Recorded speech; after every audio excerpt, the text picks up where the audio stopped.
യേശുവെ നന്ദി, യേശുവെ സ്തോത്രം, ഹല്ലേലൂയ. കഴിഞ്ഞ ക്ലാസ്സുകളിൽ നമ്മൾ ചിന്തിച്ചത് ദൈവവും മനുഷ്യനും തമ്മിലുള്ള ബന്ധമാണ്. അതിൽ പറഞ്ഞതെന്ന് വെച്ചാൽ ദൈവത്തിൻ്റെ സാദൃശ്യത്തിലാണ് മനുഷ്യനെ സൃഷ്ടിച്ചിരിക്കുന്നത്. മനുഷ്യൻ എന്ന് പറഞ്ഞാൽ ആരാണ്? സ്ത്രീയും പുരുഷനുമാണ്. ഹല്ലേലൂയ.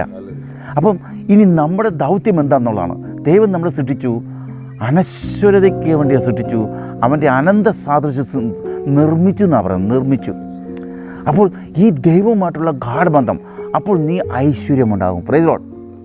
സ്നാപ യോഹന്നാനെ പറ്റി പറയുന്നത് എന്താണെന്ന് നോക്കി. യോഹന്നാൻ്റെ സുവിശേഷം 1-ാം അധ്യായത്തിൽ പറയുന്നത്, ദൈവം അയച്ച ഒരു മനുഷ്യനുണ്ടായിരുന്നു. Praise Lord. ദൈവം അയച്ച ഒരു മനുഷ്യനുണ്ടായിരുന്നു. അവൻ്റെ പേര് യോഹന്നാൻ എന്നാണ്.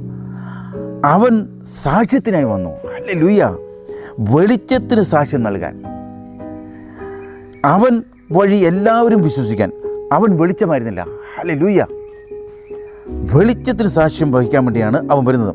വെളിച്ചത്തിന് സാക്ഷ്യം നൽകാൻ വന്നവനാണ്. എല്ലാ മനുഷ്യരെയും പ്രകാശിപ്പിക്കുന്ന യഥാർത്ഥ വെളിച്ചം ലോകത്തിലേക്ക് വരുന്നുണ്ടെന്ന്. അപ്പം വെളിച്ചത്തിനാണ് സാക്ഷ്യം പങ്കിടുന്നത്. അതാരാണ്? ക്രിസ്തു, യേശു ക്രിസ്തു. ഹല്ലേലൂയ.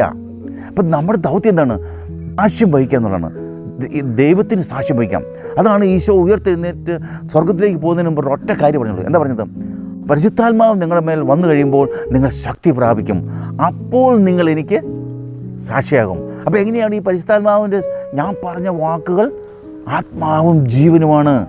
അപ്പോൾ ഈ വചനം നിൻ്റെ ഉള്ളിൽ വരുമ്പം, യേശു പറഞ്ഞ കാര്യങ്ങൾ നീ മനസ്സിലാക്കുമ്പോൾ, അത് ഗ്രഹിക്കുമ്പോഴാണ് നിന്നിൽ നിന്ന് ശക്തിയും സ്നേഹം ഒഴുകുന്നത്. ഹല്ലേലൂയ. കാരണം നീ വെറും മൺകൂടാരമാണ്. പക്ഷെ നിൻ്റെ ഉള്ളിൽ യേശു വന്നാലോ? യേശു വന്നാൽ യേശു പ്രവർത്തിക്കുന്നതാണ് ക്രിസ്ത്യാനിറ്റി. അല്ലാതെ നീ പറയുന്നതല്ല. എൻ്റെ പിതാവിൻ്റെ ഇഷ്ടം നിറവേറ്റുന്നവനാണ് എന്ന് പറഞ്ഞല്ലേ. എൻ്റെ ഇഷ്ടം ആരുടെ ആയിരിക്കണം? യേശുവിൻ്റെ ആണ്. യേശു പറഞ്ഞ കാര്യം നിന്നിലൂടെ വരണം. ഹല്ലേലൂയ. Praise Lord. 19-ാമത്തെ വചനത്തിലേക്ക് വരുമ്പം, നീ ആരാണെന്ന് ചോദിക്കാൻ ജെറുസലേമിൽ നിന്ന് പുരോഹിതന്മാരെയും ലേവ്യരെയും അയച്ചു. അപ്പോൾ യോഹന്നാൻ്റെ സാക്ഷ്യം എന്താണെന്ന് നോക്കി. ഹല്ലേലൂയ. അവൻ പറഞ്ഞു, ഞാൻ ക്രിസ്തു അല്ല. ഹല്ലേലൂയ. അവർ ചോദിച്ചു, പിന്നെ നീ ആരാണ്? അപ്പോൾ അവർ ചോദിച്ചു, ഏലിയായോ?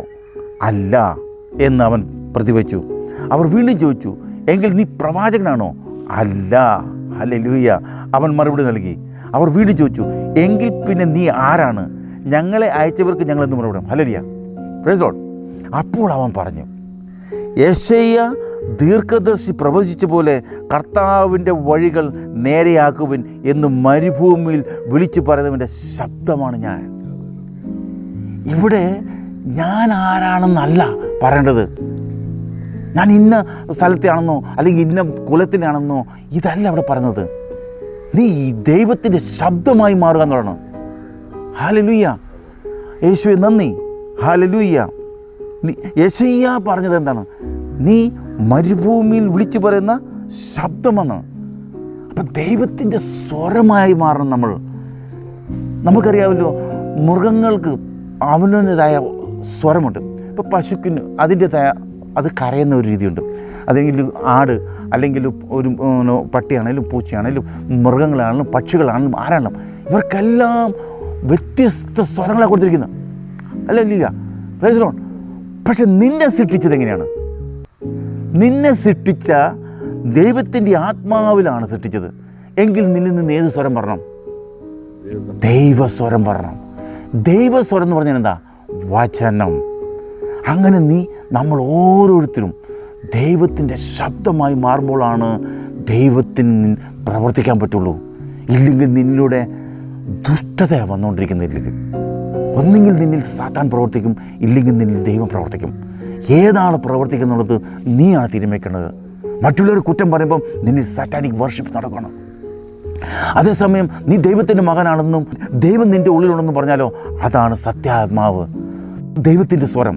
ബാക്കിയുള്ളതെല്ലാം ദുഷ്ടനിൽ നിന്നാണ് ഈശോ പറയുന്നത്. അതുകൊണ്ട് നമ്മൾ ദൈവത്തിൻ്റെ സ്വരമാകണം. നിൻ്റെ അവയവങ്ങൾ ദൈവത്തിൻ്റെ അവയവങ്ങളായി മാറണം പറഞ്ഞത്.